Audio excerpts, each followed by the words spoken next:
मैं हूं काजल राघवानी और मैं आ रही हूं। नमस्कार, प्रणाम। मैं हूं पुरुषोत्तम बिहारी और आप इस वीडियो को रंग बिरंगी खबर पे देख रहे हैं।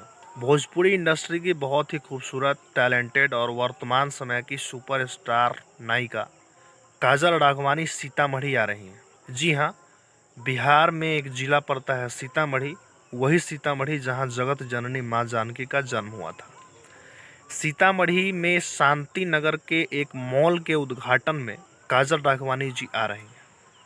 अब काजल राघवानी से जो लोग मिलना चाहते हैं, काजल राघवानी को जो लोग देखना चाहते हैं, काजल राघवानी के जो सीतामढ़ी में फ़ैन हैं, काजल राघवानी के जो चाहने वाले लोग हैं और भोजपुरी भाषा को जानने वाले, प्यार करने वाले जो लोग हैं, अगर आप चाहते हैं कि काजल राघवानी से हम मिलें, काजल राघवानी को हम देखें, तो आप इस मॉल में आ सकते हैं। सीतामढ़ी 28 अप्रैल को शांति नगर स्थित तनिष्क शोरूम के ग्रैंड लॉन्च के मौके पर ये बहुत टाइम बाद